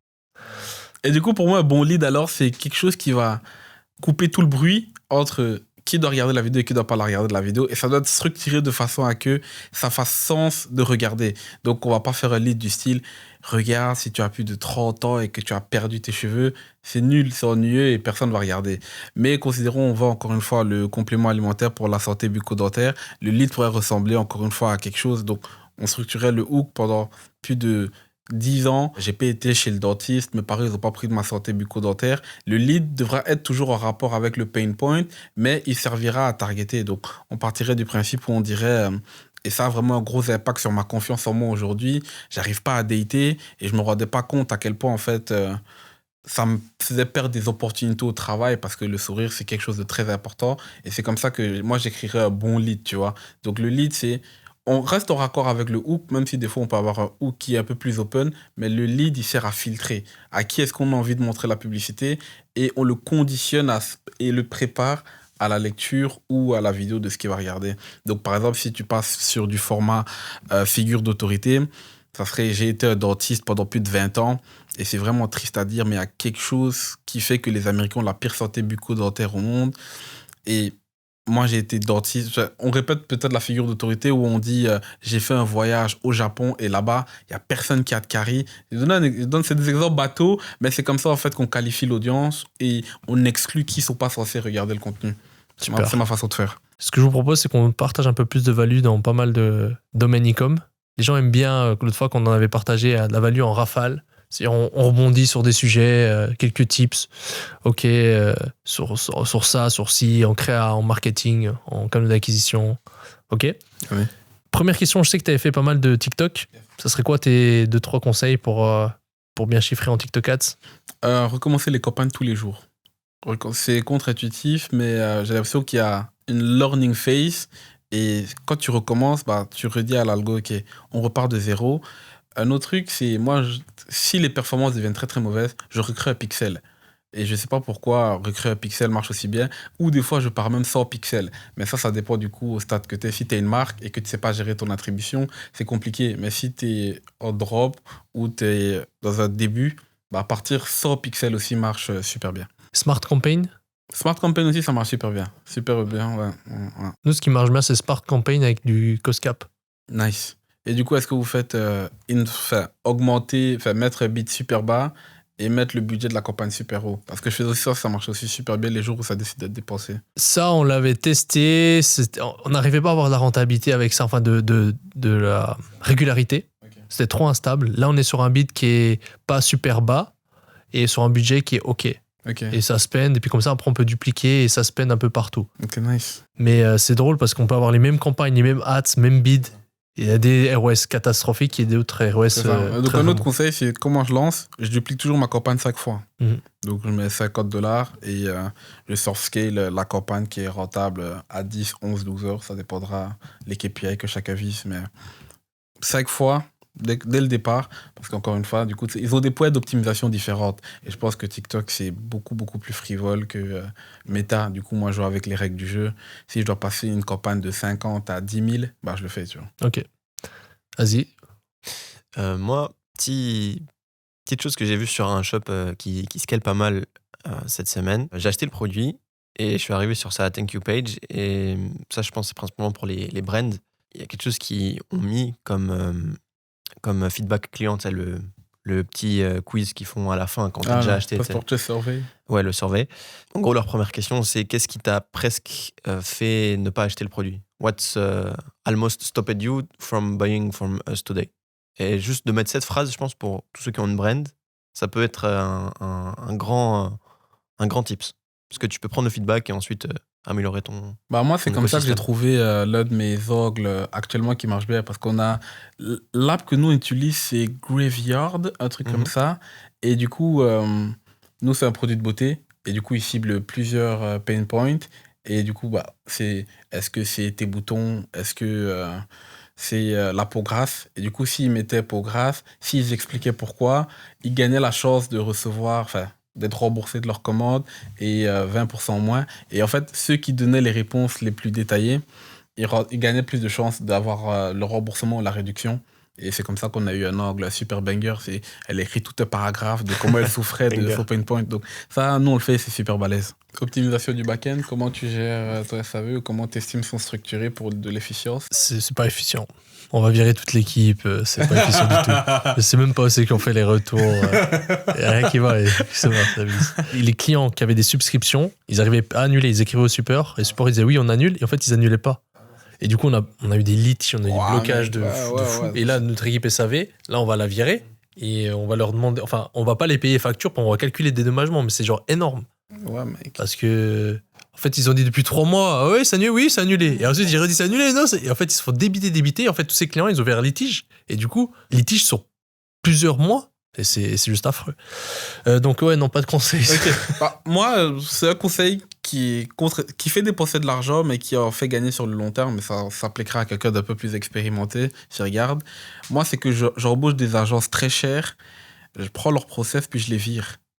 Donc, par exemple, là, moi, mon SAV, il était pas bon parce que j'ai jamais appris à faire du management. Moi, je sais pas embaucher. Et c'est justement mon plus gros bottleneck. Et je suis preneur si vous avez des conseils sur ça. Du coup, j'ai pris une agence qui me facturait 3,5K par mois, mais eux, ils avaient des très, très gros process. Remboursement, tout c'était sur des sheets, le niveau de return, la raison des returns, tout était vraiment tout bien traqué parfaitement. Le seul défaut, c'est qu'ils utilisaient leur propre CRM et on fait des calls de façon chaque semaine. Du coup, j'ai vu leur processus excellent et je vais leur dire le mois prochain, on arrête. Du coup, le meilleur mois... Ils parlent français? Non, c'est des Anglais. Ok, ouais. Moi, je travaille pas avec Sinon, des salutations. moi. Ah, ok. Je travaille pas avec des prestats français, j'ai pas confiance malheureusement. Du coup, ouais, le meilleur moyen de level up, c'est de prendre des gens meilleurs, aspirer et relâcher. Donc c'est quelque chose que moi je fais. Ok, qu'est-ce que je peux donner comme... j'ai pas mal de value en fait dans pas mal de secteurs. C'est quoi le secteur qui vous intéresserait, petite value? Créative? Créative.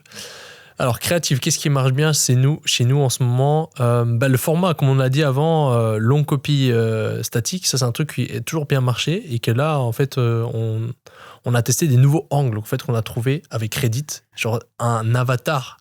J'aurais jamais pensé, je savais même pas que ça existait. Genre, je savais même pas que ça existait cet avatar. Donc pour vous dire à quel point c'est what the fuck. Et ROS super bon. Et là, on va scaler un nouvel avatar que je pensais même pas que ça existait. Donc ce format-là, d'ailleurs, je l'ai partagé dans Creative Insight, pour ceux qui sont dans le school. Creative Insight, simplement, chaque semaine, on partage un truc qui marche bien actuellement pour nous et on le partage à la communauté avec une petite vidéo, moins de 10 minutes. Et je l'avais partagé et c'est vrai que là, c'est un truc, après ce podcast-là, là, tu m'as motivé à faire encore plus, même aller plus en profondeur dans ces formats natifs, tester vraiment, aller vraiment plus en profondeur parce que c'est assez simple à faire puis ça va juste dépendre de la qualité de ton copy. Du coup, Donc, ce que tu veux partager, c'est quoi exactement? Que tu as fait plus de recherches sur Reddit et tu as trouvé des bangers que tu n'avais pas trouvé avant? En gros, j'ai fait exactement ce qu'on a discuté avant. Recherche sur Reddit, j'ai trouvé quelqu'un qui parlait, qui avait beaucoup d'interactions. Et c'était un avatar très précis, très spécial. J'aurais jamais pensé.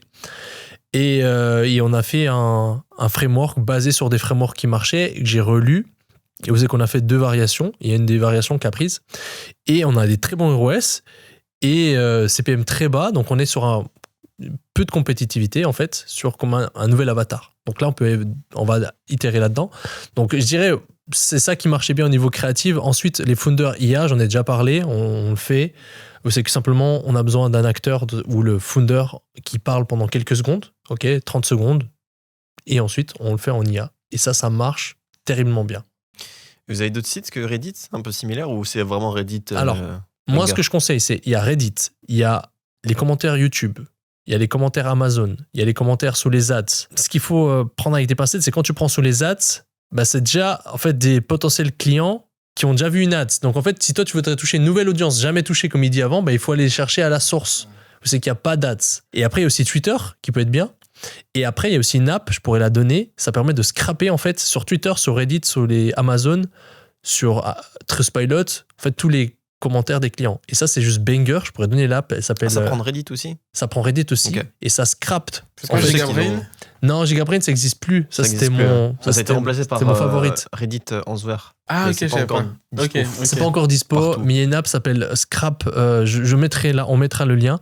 Et en fait, tu vas venir demander à GPT, là, donne-moi tous les potentiels threads Twitter, threads Reddit. C'est que je pourrais trouver du contenu pertinent pour mon produit. Et il va venir te donner tous des liens. Et après, tu vas venir scraper en fait les threads. Et après, ça, tu stockes dans un fichier. Et dans ce fichier-là, après, tu peux réutiliser pour faire tes copies. Mais nous, en fait, on sépare comme tu fais, par avatar, quel mot il utilise, c'est quoi les douleurs les plus importantes pour lui, quels sont les leviers émotionnels. Mais vraiment, ce que je pourrais donner comme conseil, c'est vraiment faites de la recherche manuelle, utiliser l'IA pour accélérer le temps, et ensuite stocker dans un endroit, dans un Google Sheets, ultra important, un endroit, vraiment, il faut que toute la data, pour ensuite réutiliser avec ChatGPT en lui donnant les bonnes questions. Ok, là, quels sont les leviers émotionnels pour lui, Patrick, qui a un peu de bide? C'est quoi les leviers émotionnels qui pourraient lui faire acheter? C'est quoi ses objections? En fonction de tout ce qu'il a dit. Et puis c'est là que l'IA est très fort. Elle pourra dire, ok, peut-être que lui, il a une objection XXX. Yeah, okay, nice. Puis après, toujours utiliser le manuel pour écrire. Comme ce qu'on a discuté dans ce podcast. Ce qu'on a discuté. Et je dirais une autre source pour aller trouver le verbatim qu'il va utiliser, c'est Quora. Moi, j'utilise beaucoup Quora aussi, ça marche bien. Et sinon, Golden Nugget, et ça prend un peu plus de temps, c'est les groupes Facebook. Mais pas les groupes Facebook ouverts. Parce que du coup, la plupart des IA peuvent pas aller en fait dans les groupes Facebook fermés. Du coup, c'est de faire le travail de recherche manuelle, trouver les grands groupes et faire une demande d'approbation. Et du coup, moi, j'ai un VA qui crée un profil de mon ICP. Parce que sinon, vu que ce soit des groupes sincères, parce que les groupes à plus de 100 000 abonnés, malheureusement, c'est rempli d'arnaqueurs, tu vois, qui vont venir mettre un lead pour vendre du MLM ou vendre des solutions sketchy. Donc, les grands groupes, des fois, tu as des golden nuggets, mais les vraies pépites, c'est dans les groupes fermés. Et du coup, si tu crées un Facebook d'un ICP et tu fais des demandes d'approbation, et là, tu trouves que des pépites, tu vois. Mais ça c'est dans nos process. Et en plus de ça, mais on le fait plus. Et on allait dans ces groupes-là et on regardait les posts. Tu sais, sur Meta, tu peux faire un post avec juste une image. Et puis quand il y avait beaucoup de commentaires, mais en fait, on reprenait ça et on le refaisait en nat. Et c'est bangers. Ah, il faudrait qu'on le refasse. Ben voilà, gros banger. Gros banger. Vous allez dans les groupes Facebook et vous faites exactement ce qu'on a dit. C'est-à-dire que vous allez dans les groupes Facebook, regardez les commentaires, les posts qui ont eu beaucoup d'interactions. Type, c'est souvent une image avec juste un texte. Ok, qui c'est qui a des problèmes de pied et qui n'arrive pas à s'en sortir. Et après, ça, on refait en ads. Et puis après, ce qu'on faisait, c'est qu'on mettait des faux commentaires de gens qui interagissent sous l'ads, tu vois, comme si c'était un post en fait, et qui introduit ensuite le produit. Nice. Et ça, c'était banger. Et ça, j'avais parlé durant le mastermind en plus. Ça débloque beaucoup de scale, je trouve, tu vois, parce qu'encore une fois, ça a le même process pour trouver des avatars, tu vois. Ouais. C'est comme ça qu'on raisonne sur ça. Moi, j'ai une nouvelle IA là qui est sortie. Je sais pas si t'as vu Manus. Ouais, non, c'est pas nouveau, Manus. Manus, c'est pas nouveau? Non, ça vient juste d'être racheté par Facebook. Ouais, c'était mais racheté en décembre. Sinon, ils ont. Moi, j'utilise. Non, mais Manus. je veux dire, ils ont une nouvelle fonctionnalité, non? Ouais, il y a plein de Ultra nouvelles banger, tu peux fonctions. faire genre sans créa. Zafé m'en a parlé, mais je devais tester, mais j'ai pris le vol. Donc, du coup, vous partagez au podcast. Ben, justement, ça peut te faire sans créa en quelques minutes parce qu'en fait, tu t'expliques ce que tu veux et lui va faire tous les prompts. Lui va, en suivant ton personnage, en suivant tout ce que tu fais, en suivant ce qu'il voit, il va te faire le travail à ta place. Tout ce que tu as mentionné avant sur Claude, ensuite tu le fais à la main, etc. Bah, tout ça, ça peut le faire. Genre même les longs ad copy, même. Et ça va même te créer les statiques en fait. Parce que c'est connecté en fait, tu peux le connecter aux autres IA. Donc c'est ultra banger. Manus AI. Ok, balèze. Ouais. Gros banger. Bah, du coup, on va dire c'est Claude, ChatGPT, Gemini sous stéroïdes alors. Ouais, c'est ça. Ok, nice. Ouais, excellent, mec. Incroyable. Ensuite, autre tips que je peux donner, c'est plutôt en termes de management d'équipe. Et ça, c'est Sophia qui me l'avait partagé. En gros, quand tu as les équipes qui arrivent en retard, tu sais, ça arrive dans les calls, l'équipe arrive en retard. Et moi, je savais pas trop comment manager ça. Et j'ai appliqué un truc récemment et qui marche bien. C'est qu'en gros, quand la personne arrive en retard, tu vas venir lui dire devant tout le monde pourquoi elle arrive en retard. Et tu rappelles à tout le monde que la politique, c'est, je sais pas, 2 à 3 minutes de retard. Sinon, faut s'expliquer et c'est pas normal. Et en fait, du coup, ça met une pression sociale qui est très bonne. Ensuite, les gens sont à l'heure. Donc en fait, on avait des gens constamment qui étaient en retard. Et maintenant, le fait de dire ça, s'il sait qu'il est en retard et qu'après il doit justifier devant tout le monde, c'est tellement gênant qu'il respecte. Et vraiment de mettre de la rigueur en fait. C'est tout le temps dans ton entreprise. C'est-à-dire que dès qu'ils sont inboardés, il faut qu'ils voient que c'est pro. Il faut qu'ils voient que là, ils devront se dépasser, que tout est bien structuré. Et dès qu'ils commencent, voilà, c'est pro, c'est structuré. En fait, il faut vraiment que les gens sentent qu'il y a une rigueur dans l'entreprise. Ça, c'est vraiment important. Considérons il y a un mec, il est à 100K le mois, 200K le mois, et il aimerait bien passer à l'étape supérieure. C'est quoi les embauches qu'il doit faire pour débloquer du scale? Parce que je trouve qu'on a tous des points de vue divergents sur ce sujet-là. Je vais répondre en premier. Moi, je trouve qu'à part le SAV, il doit absolument rien déléguer. Parce que à 100 ou 200K le mois, tu commences à avoir du cash flow, mais tu n'as pas les compétences nécessaires pour juger correctement une embauche. Donc ça peut être bien et ça peut te débloquer du scale parce que tu fais rentrer un A player ou un B player qui a un peu de chance, mais tu ne maîtrises pas à 100% ton business, ton avatar, ni même ton audience au point de vouloir te retirer de l'opérationnel. Donc parce que c'est soit quelque chose, une question qu'on me pose beaucoup, quelle embauche je dois faire? Pour moi, aucun. À part un monteur vidéo pour avoir quelqu'un pour faciliter le montage vidéo, mais à la créative stratégiste, au management, tu dois rester à ce poste-là, tu vois. 100% d'accord. Pour moi, quand tu fais pas en dessous de 54 profits, il faut que tu fasses toi encore le levier qui rapporte le plus. Tant que tu maîtrises pas ce levier-là, tu vas mettre ton business et ta future carrière de e-commerçant en danger parce que ce point-là, il doit être maîtrisé. Ou tu peux être associé avec une autre personne, mais un des deux associés doit maîtriser vraiment le fait de comment créer des ads, comment créer un funnel pour vendre et faire tomber de l'argent. Si tu sais pas faire ça, ça va être compliqué. T'as beau faire les embauches que tu veux, ça va être compliqué. Et ensuite, après, une fois que tu as ça, là, tu peux créer ta petite équipe autour. Mais en fait, tu sais que tu maîtriseras toujours ceci et tu verras si la personne est défaillante. Parce que nous, en gros, on a eu des freins quand on a engagé des créatifs stratégistes. Et pourtant, c'était des top créatifs stratégistes. On a eu des gros freins. En fait, on a eu des chutes sur les résultats. Et quand moi, j'ai continué à scripter, en fait, on voit que moi, je passais 2 heures par semaine et que c'est moi qui alimentais en fait, tout le spend, alors que lui passait 40 heures. Donc, il y a un problème. Et des fois, c'est même pas qu'ils sont pas bons, c'est juste qu'en fait, tu as tellement une compréhension de ton business, tu sais tellement tout ce que tu as fait, que en fait, lui, il va arriver avec ses trucs et ça va mettre du temps. Et pour moi, un killer, en fait, il doit arriver directement, être précis et directement trouver de la rentabilité. D'où mettre de la rigueur directement quand ils arrivent et lui dire, là, il nous faut de la renta, sinon c'est loin. Mais ce que tu dis avec la rigueur, on le voit dans les business physiques. Tu vois, quand quelqu'un il est engagé, il a un vêtement à mettre. Par exemple, tu es dans l'usine, tu dois mettre ce vêtement, tu dois être là. C'est vrai qu'en ligne, il y a beaucoup, beaucoup moins de rigueur. Et si tu en mets rien que pour être à l'heure, déjà dans leur tête, ok, ici c'est sérieux, je fais tout mieux. Donc c'est ultra banger en fait. C'est pour moi, j'ai fait énormément d'erreurs en e-commerce. Et la plus grosse erreur, c'était de vouloir... En fait, moi, je suis un gars, je suis pas corporate. Vraiment, je suis l'inverse du corporate. Genre l'inverse. Genre, on n'avait pas de PNL pendant un temps, on n'avait pas de comptable, on faisait vraiment... On est des blédards. Vu que je maîtrisais le marketing, je pensais être le roi du monde. Je me dis, c'est bon. On a le cash qui rentre, Voilà, avec tous les problèmes, il y a le cash. Le truc, c'est que quand tu grandis, plus tu fais de millions, plus, en fait, si t'es pas corporate, ça peut se retourner contre toi et te faire très mal. Et c'est exactement la plus grosse erreur que j'ai eue, c'est que là, maintenant, on arrive à un stade, c'est que pour une marque donnée, on veut passer en gros de 25e l'année à 50 et 100. Et on est dans une incapacité si en fait on restructure pas. Donc en fait, je pense que ça vous parle chinois, mais en gros, le marketing suffit plus et peut même étouffer l'entreprise au bout d'un moment si t'es pas structuré, si t'es pas corporate, parce qu'en fait, ça va venir être les fondations de ton entreprise. Et la grosse erreur que j'ai fait, c'est me reposer juste sur les créatives et en gros méta, faire beaucoup d'argent comme ça, dire c'est bon, vas-y, funnel. Et là, on fait rentrer l'argent en ayant des équipes défaillantes, en ayant des structures financières, etc. défaillantes. Et au bout d'un moment, là, on est à un stade, c'est qu'en fait, j'ai pris conscience que c'est indispensable. Surtout quand tu veux aller chercher des gros niveaux, tu dois avoir une partie de ton business qui est très corporate aussi, qui a des process, qui a des équipes sérieuses, que les gens sont vraiment investis, qui savent que c'est professionnel, que tu as des sheets, tout est bien suivi, tout est bien carré. Parce que même après, quand tu veux revendre, c'est obligatoire. Ouais.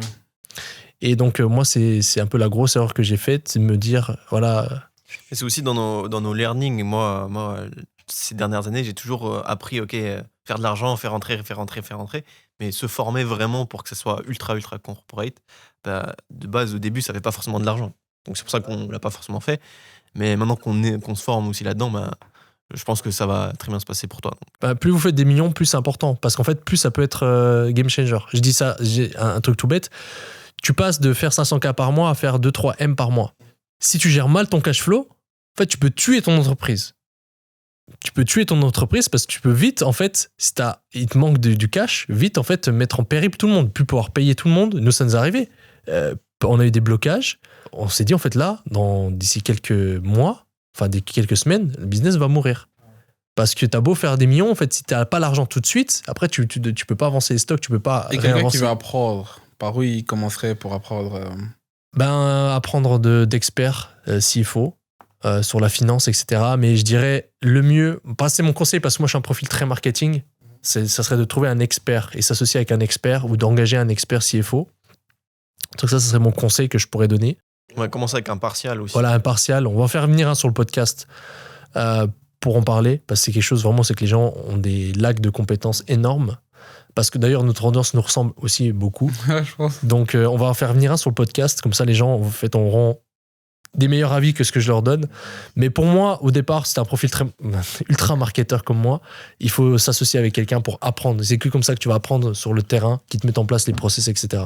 Et quand tu dis associer, est-ce que c'est pas mieux de hire quelqu'un? Oui, hire, je dis hire. Tu associer, je veux dire, ok, 6 mois, ok. Ouais. Comme ça, ok, t'absorbes ces process. Exactement. Okay. Ok. Bon, petite dernière value de fin. Qu'est-ce que vous avez encore d'autre comme insight que vous avez appris récemment? Moi, c'est pas une value, mais c'est un conseil, c'est de pas négliger Google Ads, tu vois. Parce que nous, on a des coûts publicitaires très chers. Et du coup, quand les jours sont mauvais sur Meta, on le ressent très, très, très fort. Et maintenant, avoir le fait qu'on a Google qui agit un peu comme source de trafic secondaire, mais qui commence à apporter du volume, on voit vraiment que sur la santé du business, on est beaucoup, beaucoup mieux. On est beaucoup moins serein dans les mauvais jours. Donc, que ce soit à travers une agence ou apprendre la compétence soi-même, si on a le temps, c'est de se consacrer à apprendre à avoir du trafic froid sur Google Ads. Mhm. C'est une très, très, très bonne plateforme qui a beaucoup d'avenir et qui est sous-utilisée par la plupart des e-commerçants et qui est surpricée par les agences pour le travail qu'ils font. Parce que beaucoup d'agences, ils font pas grand-chose. Ouais. Moi, un dernier quick wins, c'est l'importance des pauses. Parce que pour gagner, tu fais des sprints. Et quand tu fais pas de pause, ça se passe pas bien. Et vraiment pour 2026, la semaine, parce qu'avec Mathéo, en fait, on suit une tracking list. Donc sur 6 semaines, il y a une semaine où c'est un peu plus chill. On travaille quand même, tu vois, on fait des choses peut-être qu'on aime dans le travail, etc. Mais on n'est pas, enfin, on se force pas à faire 10 heures de travail tous les jours cette semaine-là. Et mon focus, c'est de vraiment prendre cette semaine-là de repos, genre ultra au sérieux, plus au sérieux que toutes les autres, en fait. Alors que de base, c'était pas ça. Et en fin d'année 2025, ben, j'avais pas fait justement cette semaine un peu recharge. Et je l'ai senti sur mon système nerveux, tu vois. Donc c'est ultra, ultra important pour moi. On l'a déjà peut-être dit à de maintes reprises, mais pour moi, ça, c'est un rappel pour 2026 que notre système nerveux, il est pas fait de base pour avoir tout ça tout le temps, tout le temps, tout le temps à 24 et que justement, une semaine de recharge, c'est ultra banger et vous allez tenir sur le ultra, ultra long terme. Ouais, on en avait discuté justement, c'était un peu la value que je voulais partager. En gros, c'est faire des pauses. Peut-être qu'on se répète, mais c'est tellement important qu'on se doit de se répéter. Comme il a dit Nico, le corps, il est pas fait en fait pour continuer sans s'arrêter. C'est-à-dire que niveau très micro, dans une journée, on peut pas dormir. On est obligé de faire une pause, c'est qu'on dort. Ensuite, si on zoome un peu dans la journée, on fait des périodes de travail et on fait des pauses. Il y a des pauses plus courtes et on doit faire des pauses plus longues. On peut pas faire juste des petites pauses de 15 minutes tout du long de la journée. C'est pas possible. Il faut remarquer qu'au bout d'un moment, on a besoin de plus longues pauses. Donc pour moi, c'est faire des blocs de travail, petite pause, bloc de travail, petite pause, enfin grande pause. Ensuite, petite pause, grande pause, petite pause, grande pause. Donc d'orienter ça sur la journée. Ensuite, grande pause, c'est qu'on va venir dormir. Et après, pareil dans la semaine, tu peux pas faire tous les jours. Pareil, il y a des 1 ou 2 jours dans la semaine, c'est que c'est un peu plus light. Personnellement, moi, le jeudi, c'est un peu plus light en termes d'intensité, en termes de charge de travail. Je vais faire un peu des choses un peu plus simples et je vais faire mes coachings plus le jeudi. Donc le jeudi, c'est un peu plus light, je me recharge. Ensuite, je reprends vendredi, samedi et dimanche. Là, c'est pareil, c'est plus light. Donc dans la semaine, en fait, ça fluctue. Tes coachings, c'est-à-dire Coaching, où c'est que je prends des appels. Ok. Je prends des appels pour apprendre, pour me développer personnellement. Je pourrais donner ça comme insight, c'est vraiment sur quoi vous devez investir, c'est sur vous, sur vos compétences. C'est-à-dire si vous n'avez pas des résultats à un moment donné aujourd'hui, c'est que vous avez un lac de compétences. Et que vous devez simplement juste vous optimiser vous ou apprendre des nouvelles choses pour aller plus loin. Ça, c'est super important parce que je C'est pense la qu'une grosse base, partie de l'audience, c'est des personnes qui sont expérimentées. Et tu peux arriver à un point donné où tu te dis, je sais toutes ces choses, pourquoi j'y arrive pas? C'est un manque de accountability. C'est quoi l'équivalent français de ça? Moi, je dirais, ouais, c'est ça. Prise de responsabilité. Voilà, c'est un manque de prise de responsabilité. Il faut toujours se dire que si tu sais tout ça et que tu n'y arrives pas, c'est qu'il y a quelque chose que tu fais mal, tu vois. Il y a un truc que tu et fais. c'est souvent pas le manque de savoir qui apporte, c'est souvent en faire moins qui donne plus. Et du coup, c'est savoir quel est le moins pour toi, parce que ça sera différent pour tout à chacun. Ouais, 100%. Pour moi, si vous n'avez pas les résultats que vous avez, faut vous mettre à l'évidence, c'est un skill issu. Il y a quelque chose que vous savez pas. Du coup, c'est important le coaching parce que le fait d'avoir quelqu'un extérieur, ça va venir t'aider. Après, là, moi, c'est sur du développement personnel, c'est sur les parties faibles de mon business, c'est que je me coach, pas sur les parties fortes. C'était quoi ta question? C'était sur le repos. Ouais. Ok, sur le repos. Et après, pareil, au niveau sur le coaching, pardon. Sur le coaching, ouais. Et après, sur les semaines, c'est d'avoir des semaines où on travaille fort, puis après, au bout de 3 semaines, là, peut-être un week-end un peu plus light. Et après, au bout de 6 semaines, ok, semaine de décharge. Et après, sur l'année, tu fais que des semaines de décharge, mais peut-être qu'en été ou en hiver, il faut peut-être faire je sais pas, pendant 2-3 semaines un peu plus light, tu vois, pour permettre de recharger. Mais tu vois, c'est toujours comme ça, c'est petite pause, grande pause, petite pause, grande pause. Et au final, tu dois toujours être bien et toujours pouvoir sprinter. Ouais, et je pense que le corps, il te donne des signaux aussi. Ouais. En fait, il faut les capter, les recevoir, en fait, et les comprendre. Ouais. Tout d'un coup, ton corps, tu dors super bien, tu es toujours fatigué, mais peut-être, en fait, il faut que tu vois. Ouais. Et il y a des signaux que vous pouvez regarder pour ceux qui ont la bague ou qui ont la whoop. Il y a la variation de la fréquence cardiaque. Là, pareil, si c'est trop anormal, c'est un problème. Tu peux te prendre aussi ton pouls au repos. Et en fait, si le matin, quand tu prends au repos, dès que tu te lèves, il est plus haut que la normale pendant plusieurs jours d'affilée, c'est que ton corps, il a besoin de récupérer. Tu peux voir aussi au niveau du brouillard mental. Dès que tu as un peu de peine en fait, tout te prend plus de temps ou que tu es un peu plus irritable, c'est qu'il y a de la fatigue qui vient. Mais moi, je le sais parce qu'en fait, toutes les 5 semaines, à peu près, quand j'arrive à la fin de mon cycle, je ressens ces symptômes. Peut-être c'est placebo, mais je les ressens.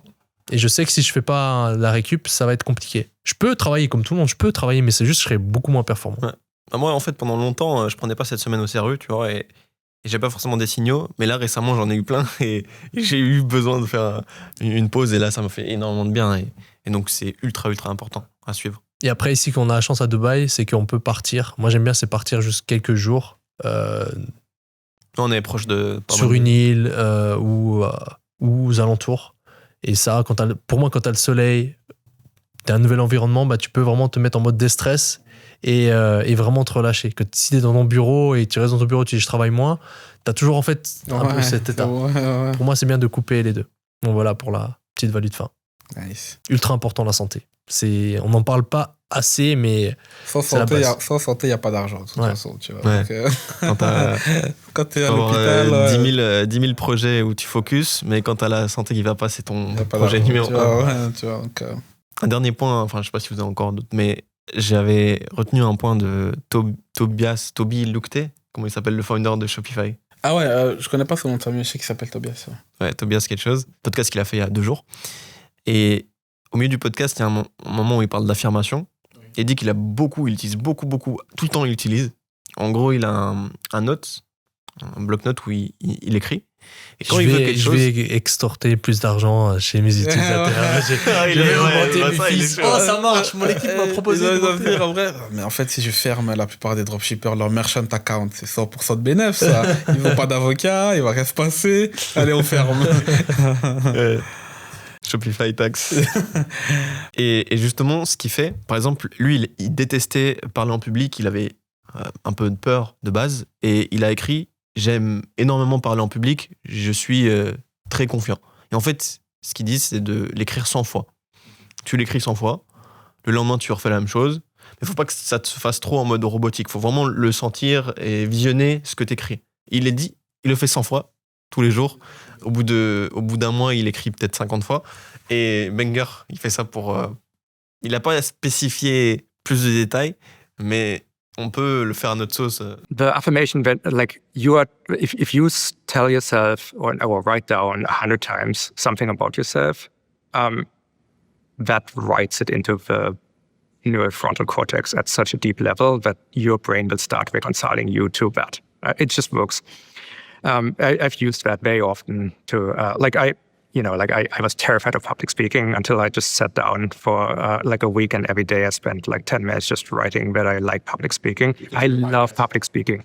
You wrote that down? I know, yes. And now you love it. Je sais pas si vous connaissez un peu la PNL. Ouais, je suis formé là-dedans. Moi, quand j'avais 14 ans, j'ai lu un livre, Tony Robbins, Pouvoir illimité. Je sais pas si vous connaissez. Moi, j'ai vu la copie de ça. Il y avait Franck Nicolas qui a copié ça. Ouais, c'est vrai que Franck Nicolas, c'était un copycat. Confiance illimitée. Mais moi, je connaissais pas Tony Robbins. Du coup, vraiment, c'était legit et tout. Je suis allé à sa conférence. Mais en vrai, c'était banger. C'est grâce à lui. Ça reste du contenu de qualité, tu vois. Donc, si je peux donner un conseil, c'est de lire ce livre, tu vois, parce que ça crée quelque chose dans ton cerveau. Personnellement, je dirais que l'un des critères pour y arriver dans la vie, c'est d'être arrogant et confiant. Et croire que tu peux faire ce que tu veux de la manière dont tu veux le faire. Et croire, c'est se programmer neurolinguistiquement. Et ce livre-là, moi, il m'a cassé des choses alors que j'avais que 14 ans. Et même quand je le relis maintenant à 25 ans, il a toujours un aussi gros impact. Donc, l'audience devrait lire ce livre. Hmm. Il est long parce que je crois que c'est 2 livres mélangés pour il est limiter, mais il est vraiment incroyable. ce Ouais, il est livre. incroyable. Ouais, Leila Hormozy, elle en était endettée de partout et elle a dit Mec, il ça casse lui a quelque chose sauvé dans ton cerveau, même ce beaucoup de livre-là, personnes. tu vois, ouais. Il y a aussi L'Alchimiste de Paulo Coelho. Bon, après, on n'est pas là pour parler que de livres, les gars, mais c'est aussi un très bon livre si t'es en manque de sens. Ok, super. Très lourd podcast. Mettez-nous en commentaire ce que vous avez pensé. Partagez aussi à beaucoup d'amis. C'est un truc que on a notre audience. Et si vous pouvez aider d'autres amis, d'autres personnes qui pourraient connaître ce podcast, on partage vraiment full value. Donnez-nous de la force. Le meilleur podcast français. Et je pense qu'il n'y en aura pas mieux. Et pour ceux qui s'en souviennent, Nico, c'est vraiment une légende. Nico, il travaille gratuit pour cette communauté. Parce que moi, j'ai commencé l'e-com à travers les vidéos de Nico. Donc, prenez chaque phrase de ce podcast au sérieux. Et Nico, merci, mec. Bah, avec plaisir, frère. Parfait que tu Ça me fait scales. plaisir. Et si les gens veulent te retrouver, t'as un Insta ou Ouais, il y a mon Insta, c'est Ken Moleik, mais...